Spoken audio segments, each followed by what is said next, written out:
Hello everyone, today we have a brand new control room build for you for Boss 2 of the Iron Horse raid. This build is absolutely fantastic. So many of you have asked me to do this in a video for you. You've been watching me use this in stream. We've explained it in stream for you very quickly, but this is going to be a more detailed view of the build. It is super good. Now I got a shout out ReadytoDie to put this build together. I take no credit for this build. I've been making a lot of builds recently with help from Penny and a few others and you guys watching the streams, but this is solely down to ReadytoDie. He put this build together. So many people have been using it and everybody was like, gee, you got to use this build in the control room. It's so good. So this is what I'm going to be showing you today. The idea of the build is that you don't need any heals. As such, you don't need like the normal Future Initiative healer build or a healer build in here.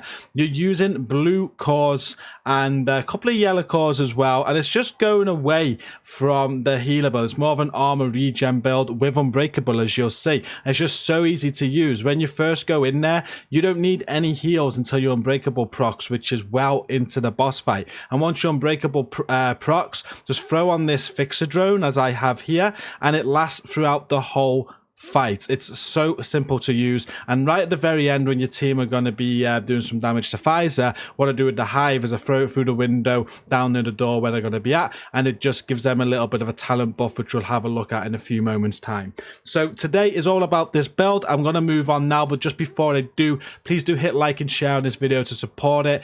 Give ReadytoDie a shout in the comments and thank him for this build if you two are going to grind for it and use it. Subscribe to my channel for more content from myself. I cover a lot of the Division 2 content, but most importantly, we have a fantastic gaming community. It's linked at the top of the video description. If you want to come and check us out, make sure you do that by going to click on that before you leave today. And here is the build. As you'll see right away, if you've done the control room on this raid on the Division 2, it looks completely different to probably any control room build you've used before. But it's very good. I'm going to take you through it now, and all I suggest is that you farm for this, you give it a go. I've never used a better room in that control build. Let me know what you think in the comments if you do that.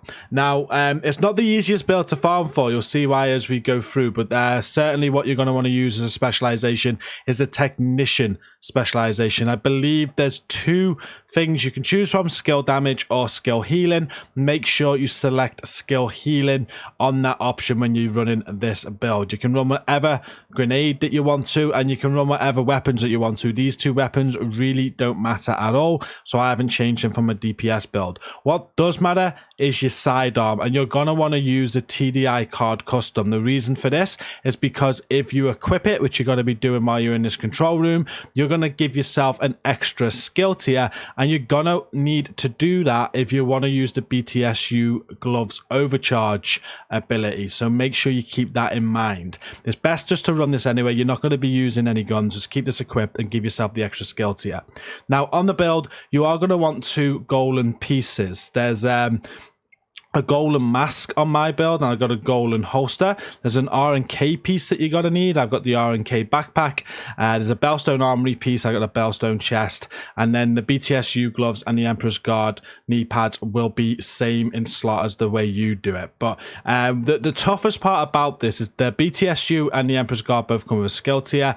The R&K will come with a skill tier, and then golden and Bellstone come with armor cores. You do need to find one of these pieces with the rolls that you want, which are armor regen and repair skills, so that you can roll a skill tier on it. You want 4 skill tiers on this build with 2 armor cores. So out of the golden and the Bellstone, you're gonna have to just farm for armor regen and repair skills on one of them to get the skill tier rolled on. You'll see that with my golden mask here, I've got armor, I've got armor regen and repair skills. You'll see that with the Bellstone chest, again, I got armor regen and repair skills. I got the talent unbreakable there. The golden holster, we've got skill tier rolled on, so I found an armor regen and repair skills piece as I was going.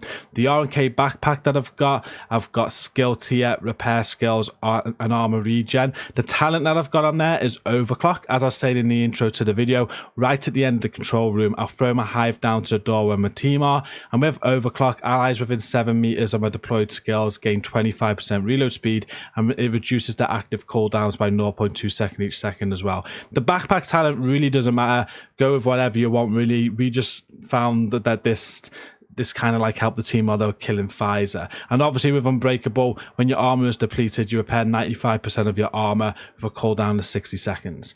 The BTS U gloves on the build, you get skill tier, skill ace and repair skills there, but why you're using this is just in case you need to overcharge for your team to get the hives back, or for whatever reason, you have the transference overclock talent, which grants 15% hive skill haste per skill tier, but detonating a hive refreshes your skill cooldowns and grants overcharge for 15 seconds. If a skill tier 6. That's why you've got to make sure you put the TDI card custom on, because without that we're going to be a skill tier 5. With that you get skill tier 6, remembering that the technician gives a skill tier as well. If a skill tier 6, this effect also applies to all of your allies, and allies receiving this effect are unable to benefit from it again for 120 second cooldown. That'll, it will refresh all the hives basically if you have a few downs. It's very, very useful indeed. And with the Empress Guard knee pads there, you get skill tier on it. It's got armor regen, and I rolled armor regen on it.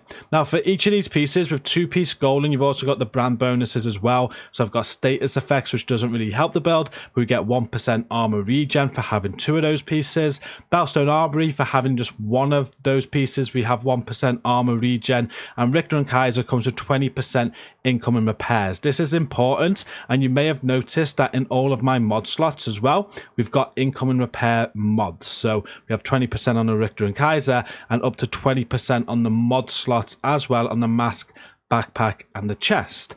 And that is the build. It is quite a difficult farm just because of that one piece that you're going to need to get, because on either the golden or the bellstone, you're going to need to roll a skill tier, and to do that you do need to find a piece with armor regen and repair skills. So I suggest not doing it on the chest piece, because you've also got a talent to find. So whichever one you choose to do on the mask or the holster, good luck with that. Good luck with that grind. It isn't too difficult, but once you've got that, the rest of the build is quite easy to do. The Empress Guard knee pads is a DZ only exclusive, so you wait for knee pads or Murakami to go on the DZ, farm the DZ to get them, or you can try your luck with vendor resets each week. They do come on a vendor reset quite often, or you can open named item caches for a chance to get them out of them. You can also get them out of Dark Zone proficiency caches, and you can get them out of conflict caches as well.